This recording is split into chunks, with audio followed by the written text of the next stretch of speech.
하나님의 말씀은 이사야 49장 14절부터 21절까지 말씀입니다. 제 성경으로 1029쪽에 있습니다. 이사야 49장 14절부터 21절까지입니다. 구약 1029쪽입니다. 1029쪽. 구약 1029쪽입니다. 이사야 49장 14절 말씀 제가 먼저 읽겠습니다. 오직 시온이 이르기를 여호와께서 나를 버리시며 주께서 나를 잊으셨다 하였거니와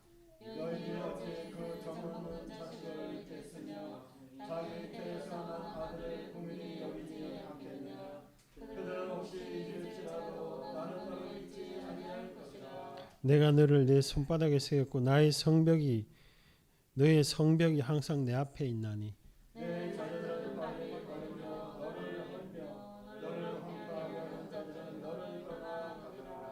내 눈을 들어 사방을 보라. 그들이 다 모여 내게로 오느니라. 나 여호와가 이르노라. 내가 나의 삶으로 맹세하노니 내가 반드시 그 모든 무리를 장식처럼 몸에 차며 그것을 띠기를 신부처럼 할 것이니라.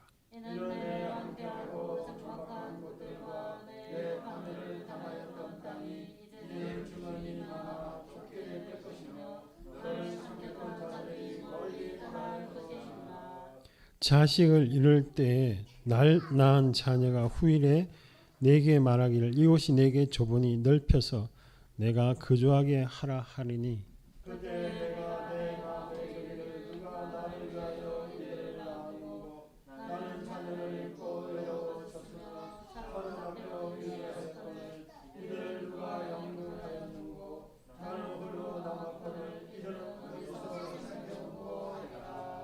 아멘. 지금 읽는 그 이사야서 말씀은 하나님이 심판을 한다. 그리고 나서 회복에 대해서 말씀하고 있습니다. 그 예루살렘 성, 시온 성 같은 곳이죠. 그곳이 황폐해졌습니다. 19절에 보면 내 황폐하였고 적막한 곳들과 이렇게 되어 있습니다. 사람이 살지를 않아요. 짐승도 다 무너진 그 성 속에 이렇게 틈에 있는 그런 상황에 시온 성을 향해서 예루살렘 성을 향해서 하나님께 하시는 말씀입니다. 사람이 없죠. 아무도 거기 황폐해지고 또 바벨론 이 사람들이 다 부숴버린 그 땅에 누가 살겠습니까? 그런데 하나님께서 이렇게 권면하고 있습니다. 아무도 살지 않으니까 우리 14절에 보면 성을 의인화시켜서 이렇게 이야기를 하죠. 여호와께서 나를 버리시며 주께서 나를 잊으셨다. 하나님이 돌보지 않으니까 아주 황폐해진 그런 상황이죠. 그렇지만 15절 말씀이 정말 위로가 되죠. 우리 15절 말씀 다시 한번 읽어볼까요? 시작.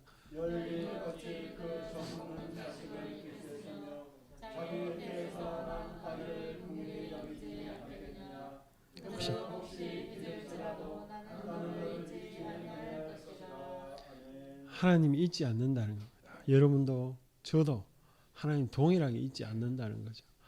여인이 그 자녀를 잊지 않죠. 대부분의 여인들은 잊지 않습니다. 요즘은 하도 험악한 뉴스가 많아가지고 뭐 애를 막 집어 던지기도 하고 그리고 놓고 막 돌보지를 않아가지고 애가 병에 걸리고 뭐 그런 뉴스가 가끔씩 나오는데 그럴지라도 하나님께서는 잊지 않는다라고 이렇게 권면하고 있습니다.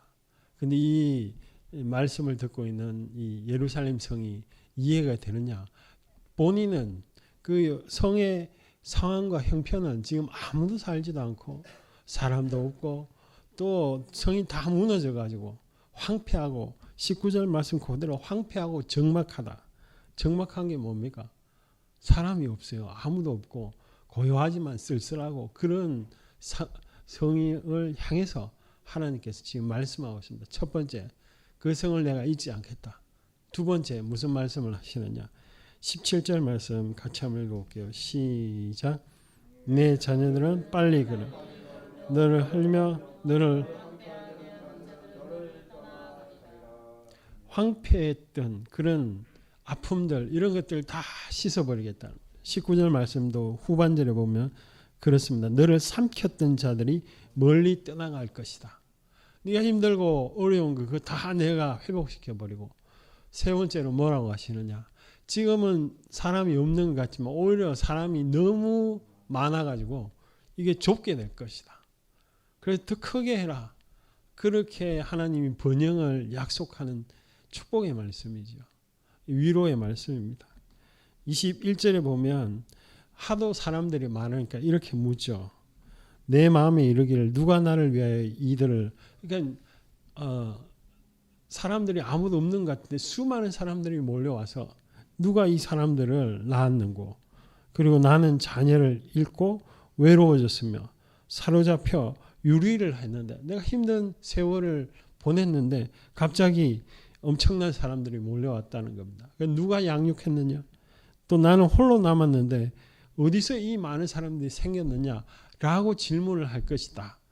회복의 말씀인 것입니다. 그런데 문제는 지금입니다. 지금 20절에 보면 자식을 잃었을 때 낳은 자녀. 자식을 잃었는데 무슨 또 자식이 있나? 이 쉼표를 잘 찍어야 되는데요. 포로 중에 낳은 자녀들 뭐 이렇게 다른 성경에 이렇게 번역되기도 하고, 여인 줄로 알았던 자식들 또는 고난 중에 낳은 자녀, 한글 개혁에 이렇게 번역했습니다. 이 20절에 자녀를 잃었을 때 낳은 자녀의 뜻이 뭐냐? 살아서는 지금 형편을 보니까 번영할 수 없는데 기대도 안 했다는 거죠. 기대도 안 했는데 하나님이 기적적으로 생존시켜주는 그런 자녀들이 많을 거다라는 표현입니다. 하나님이 없으면 이 성처럼 우리의 삶도 이렇게 황폐해지고 적막하고 그렇게 되죠. 이 이야기를 들었던 이스라엘 백성들이 이 말씀을 붙잡고 온 사람들이 있습니다. 실제로 이스라엘 백성들이 그 바벨론에서 회복된 사람들이 있습니다. 우리의 인생도 이와 비슷합니다. 뭐가 비슷하냐? 하나님이 없이 사는 삶은 황폐해지고 적막해집니다. 그런데 이 돌아왔던 사람들, 이 말씀을 믿고 하나님 회복해 주시는 그 고레스 칙령에 의해서 바벨론에서 돌아왔던 그 사람들은 첫 번째 하나님의 말씀을 믿었습니다. 하나님의 말씀, 이게 다 하나님이 이스라엘 백성이 우상을 섬기니까 이렇게 심판하시고 나서 다시 회복시킬 때 이 말씀인데요. 이 말씀을 마음속에 믿었다는 겁니다. 예수님을 믿는 우리도 아무리 설교를 하고 말씀을 외쳐도 여전히 우상을 섬기는 자들이 있습니다. 뭐 우상 집에 이런 뭐 신상이 있는 것도 아니고 목사님 무슨 그런 이야기를 하십니까? 아닙니다. 둘 중에 하나를 합니다. 하나님을 믿든지 우상을 섬기든지. 그 우상은 돈이 될 수도 있고, 그 우상은 내가 안전한 삶이 될 수도 있고, 그 우상은 내 자녀가 될 수도 있고, 내 남편이 될 수도 있고, 또 아니면 미래에 확실한 안정을 보장해주는 그런 것이 될 수 있습니다. 쉽게 말해서 우상은 내 존재의 의미를 두는 그것이 우상입니다. 하나님 외에 다른 것이 듭니다. 하나님이 아니면 반드시 사람은 다른 것을 의지하고 믿고 따라갈 수밖에 없습니다. 황폐해집니다. 적막해지는 거죠. 그래서 다시 돌아올 때는 뭐냐? 하나님의 말씀을 믿어야 되는 거죠. 그 말씀을 믿는다는 게 굉장히 추상적인 것 같지만 굉장히 실제적입니다. 성경은 항상 하나님이 행한 것에 대해서 믿으라는 거지 네가 어떻게 하라고 하지 않아서 행위를 말하지 않습니다. 예수를 믿어도 동일합니다. 예수를 믿고 교회 신앙생활을 해도 동일합니다. 어떤 사람은 자기의 열심으로 너무 이렇게 하죠. 근데 그 다 자기의 열심을 하면 첫 번째가 교만입니다. 아무한테 이야기를 안 해도 누가 내 한 것 좀 봐주고 내가 인정받아야 되겠다. 본능적으로 듭니다. 내가 이만큼 했다. 너는 못했지. 반드시 비교하고 교만이 나타나게 되어 있습니다. 그러나 이 동기가 우선순위가 정말 예수님이 하나님이 나를 위해서 행해 주신 그런 일들이 고맙고 정말 기쁘면 내 마음속에서 하나님을 향해서 행위를 하게 됐습니다. 순서가 바뀌었어요. 거꾸로 됐죠. 신앙생활에 이게 중요합니다. 매우 중요합니다. 내가 아무것도 안 해도 하나님 고맙습니다. 또 예수님을 나를 보내주셨네. 이거 하는 거하고 내가 엄청난 이렇게 일을 한 거하고 누가 어떤 게 하나님이 기뻐하실까요? 저는 앞에 거라고 생각합니다. 하나님의 하신 일을 내가 정말 눈을 들어서 보는 거, 믿는 거, 그것이 더 중요하다고 생각합니다. 그런데 많은 이런 오늘날 기독교 교회 많은 건 아니지만 사람들이 하나님을 잘 믿는다 이러면 경제적으로 돈을 많이 버는 것, 많이 벌어서 이렇게 헌금 많이 하는 것 이렇게 생각합니다. 헌금을 왜 많이 하고 적게 하고가 그게 무슨 하나님 앞에 의미가 있습니까? 물론 이렇게 진심을 담아서 하는 건 귀한 거죠. 그러나 내가 남들 보기에 이렇게 하는 것 그런 거는 전혀 하나님 앞에 의미가 없습니다. 하나님께서 오늘 말씀대로 네가 어떤 형편에 있든지 내가 너를 기억하겠다. 이 말씀이 믿어지십니까? 믿어지는 자는 예수님 안에 있는 자입니다. 하나님의 말씀에 반응하는 자거든요.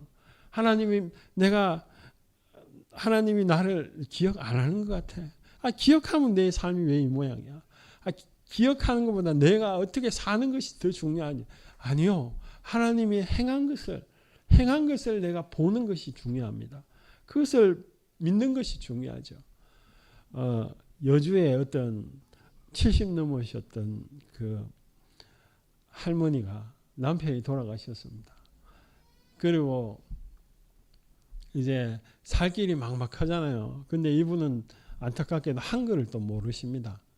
모르는데 어느 날 교회를 가니까 설교 말씀이 하나도 마음에 안 닿는데 딱 하나 들리는 게 뭐냐.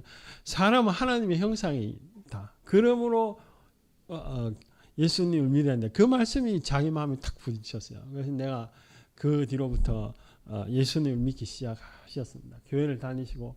근데 먹고 살아야 되는데 이게 국가에서 나오는 거 가지고 겨우겨우 먹고 사니까 하나님 앞에 기도를 하시고 한글도 모르시는데 운전면허 시험 보려고 가셨습니다. 근데 거기 서류를 작성해 줘야 되잖아요. 지원이 기가 찬 거예요. 자기 이름도 못 적는데 한글로. 이거 안 된다고. 주소하고 뭘 적으셔야지 이게 접수가 될 거 아니에요. 근데 이 할머니가 내가 하나님 믿고 교회 다니는데 좀 안 된다. 그거하고 무슨 상관이야. 가시라고 빨리. 그런데 그 직원 중에 이제 할머니가 이렇게 접수 못하고 나가는데 한 분이 쫓아왔어요. 할머니, 나도 교회 다니는데 내가 이거 대신 접수를 해드리겠다고. 그래서 접수를 하셨어요. 하시고는 이분이 한글도 모르는데 놀랍게도 필기가 잘 찍으셨는지 통과가 됐어요. 그래서 운전면허증이 나오시게 된 거예요. 그런데 이분이 그걸 보고 자기 마음에 이건 하나님이 아니고서 불가능한 일이거든. 너무 감사한 겁니다. 놀랍게 또 70이 넘으신데 또 취업도 되고 운전도 하신 요즘 70 죄송합니다. 어르신도 계시는데 잘 취업이 안 돼요. 잘 쓰지도 않아요. 그런데도 취업이 된 거예요. 그러니까 이분이 사람들을 만날 때마다 무슨 얘기하겠습니까? 하나님 사랑은 내 하나님이 나를 이렇게 인도하셨다 이렇게 이야기합니다. 하나님이 이 시온 황폐한 이 땅을 향하여서 내가 너를 회복해주고 수많은 사람들을 그것으로 모이게 하겠다. 이럴 때 시온의 이 백성들이 택도 없는 소리 하지 마세요. 왜냐하면 지금 아무도 그렇게 상상도 못하는데 그런데 그것에 반응하는 자는 이 말씀에 반응하는 자는 누구냐? 성령 안에 있는 사람, 예수님 안에 있는 사람, 그 사람이 하나님의 말씀에 반응한 거죠. 그 할머니가 아무것도 몰라도 하나님이 내 편 되어 주시니까 내가 한글을 몰라도 이렇게 가서 한번 도전해 보자. 그러니까 그런 역사가 일어나는 거 아니겠습니까? 불가능한 이야기입니다. 도무지 있을 수도 없는 이야기죠. 그런데도 그 할머니가, 여주의 그 할머니가 그렇게 하셨 거죠. 그건 뭐냐? 믿음이 더 먼저라는 겁니다. 하나님이 황폐하고 적막한 곳이다라고 이야기를 했고, 그 땅이 지금은 황폐하고 적막하지만 수많은 사람들이 몰려올 것이다. 나라가 몰려올 것이다. 그렇게 예언하고 있는데 그걸 누가 믿어야죠. 그럼 누가 믿느냐? 하나님의 성령의 감동받은 자가 믿을 수가 있는 것이죠. 교회 생활도 마찬가지입니다. 아무리 여러분 성실하게 엄청나게 잘 샀습니까? 물론 중요하고 기쁜 일입니다. 그런데 하나님 앞에 설 때는 믿음 가운데 서는 거죠. 예수님의 의로 서는 거죠. 내 행위하고 아무 상관이 없습니다. 근데 문제는 끊임없이 우리는 이 진리를 알면도 불구하고 끊임없이 자동적으로 그냥 태생적으로 내 의를 나타내려고 합니다. 하나님의 그 의를 내 의로 여기지 않습니다. 내가 끊임없이 하나님이 황폐한 땅을 회복시킨다는 것은 하나님의 전적인 능력입니다. 그런데 나도 뭔가를 좀 해야지. 나도. 물론 하는 거 귀합니다. 그러나 그 시작점이 믿음에서 출발하는 겁니다. 하나님의 말씀, 이 황폐한 땅, 나를 잊지 않는, 여기 15절 말씀에 보면 젖먹는 자, 이 여인이 젖먹는 자신을 못 잊죠. 불가능한 이야기죠. 그것처럼 나도 너희를 잊지 않는다. 잊지 않고 가만히 계시는 게 아니죠. 소망을 주시죠. 희망을 주시죠. 하나님 안에, 예수님 안에 우리가 항상 거해야 됩니다. 우리 요한복음에도 그렇게 이야기하고 있습니다. 세례 요한이 이런 이야기를 하고 있죠. 요한복음 3장 27절에 보면 요한이 대답하여 이르되 만일 하늘에서 주신 바가 아니면 사람이 아무것도 받을 수 없다. 그러니까 시작은 하나님께서 한다. 예수님이 직접 이런 이야기를 하셨습니다. 어떤 이야기를 하셨냐? 우리 요한복음 15장 4절 5절 우리 한번 보시죠. 요한복음 15장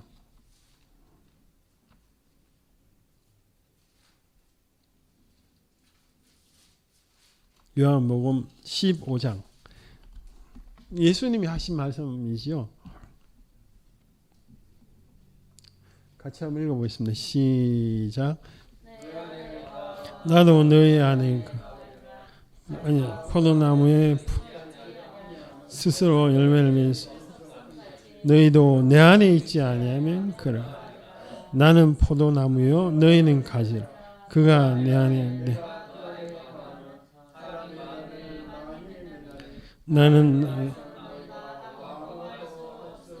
나를 떠나서는 예수님 2000년 전에 돌아가시는데 왜 떠나서는 뭐 이런 이야기 하시고 그리고 심각하게 너희는 아무것도 내 떠나면 아무것도 못해 이렇게 이야기하셨습니다. 이 말은 예수님의 관계 안에 있다는 게 뭡니까? 하나님의 관계 안에 있다는 것. 기도하는 거죠. 하나님 이러이러한데 그리고 하나님 앞에 서려고 노력하는 거죠. 내 행위를 보고 서는 게 아닙니다. 인간은 끊임없이 의로운 행위를 추구하죠. 그런데 그 의로운 행위는 나를 구원시킬 수도 없고 하나님 앞에 서게 만들 수도 없습니다. 다만 하나님의 은혜가 고마워서 하는 행위는 참으로 잘하시는 거죠. 내가 하나님 앞에 아무 들을 것도 없는데 내 기도나 또 내가 옆에 사람을 사랑하는 것 그것을 하나님을 기억함으로 하나님 안에 예수님 안에서 행하는 것을 행하면 분명히 열매를 맺힌다라고 이야기를 합니다. 시온 그 예루살렘 성을 회복시킨다라고 했을 때 아마 두 가지 부류가 있죠. 정말 하나님의 말씀이다. 이 사람은 하나님의 안에 관계 안에 있는 사람입니다. 그러나 현실을 보니까 택도 없는 소리. 그 바벨론이 다 파괴시켰는데 적막하고 황폐한 그 땅에 누가 그걸 회복시키냔 말이요. 말씀이 택도 없다. 이렇게 반응한 자도 있었을 겁니다. 그 사람은 하나님 안에 없었기 때문에 그렇습니다. 신앙생활은 뭐냐? 내가 어떠한 곳에 어떠한 형편에 있다 할지라도 나를 기억하신 하나님을 기억하고 나가야 됩니다. 내가 하나님 앞에 소망이 있는 자는 희망이 있는 자는 하나님 안에 서 있는 자입니다. 하나님 안에 서 있으면 소망이 생기게 되어 있습니다. 내가 완전히 사람들 무시하고 완전히 사업도 실패하고 빚쟁이가 매일 독촉 전화를 한다 할지라도 내가 하나님의 백성이고 하나님 나를 버리지 않을 거야. 그 사람에게는 소망이 있습니다. 그 사람에게는 하나님의 은혜가 반드시 나온다고 이사야서에 말씀하고 있죠. 황폐하고 적막한 그 땅이라도 내가 회복시키겠다. 왜? 나는 너희를 잊지 않으니까. 젖먹이를 잇는 여인이 있을지라도 나는 너희를 잊지 않는다. 하나님의 백성이니까. 라고 하나님이 말씀하고 계십니다. 누가? 세상을 지은 하나님이에요. 우리도 마찬가지입니다. 내 자신이 초라합니까? 내 자신이 아무런 능력이 없습니까? 아니 오히려 옆에 사람이 날 무시하고 조롱합니까? 괜찮아요. 그 자가 하나님 안에만 있으면, 예수님의 안에만 있으면 분명히 열매는 맺히게 되어 있습니다. 하나님이 그렇게 하시겠다는 거죠. 전적인 하나님의 능력으로 하나님의 말씀이 그렇게 이야기하고 있습니다. 여러분, 하나님 앞에 아무 내어놓을 것 없고 부끄러운 인생이라 할지라도 그 부끄러움보다 더 큰 게 하나님을 믿는 겁니다. 하나님의 말씀을 믿는 겁니다. 하나님의 은혜를 기억하는 겁니다. 하나님이 황폐한 땅, 적막한 곳이라도 수많은 사람들이 몰려와서 하겠다는 그 말씀을 믿는 겁니다. 그러면 하나님 앞에 의가 되는 것이죠. 우리가 우리의 자신을 볼 게 아닙니다. 우리의 형편을 볼 게 아닙니다. 우리의 미래를 생각해 볼 게 아닙니다. 하나님을 계산하고 하나님을 기억하고 예수님의 그 이루어놓은 그 의가 나에게도 동일하게 주어졌습니다. 나 아무것도 안 했는데요. 목사님, 저 아무것도 안 해도 예수님이 다 하셨다고요. 다 하셨으니까 그 의가 나에게도 의가 된다는 것이죠. 예수 안에 있을 때, 하나님 안에 있을 때 황폐한 그 땅이라도 내가 하나님과 관계를 추구해서 기도하면, 내가 하나님 관계를 추구해서 하나님을 향하여서 불을 지으면 하나님이 그 땅을 변화시키는 줄 믿습니다. 우리 한번 같이 한번 기도합시다.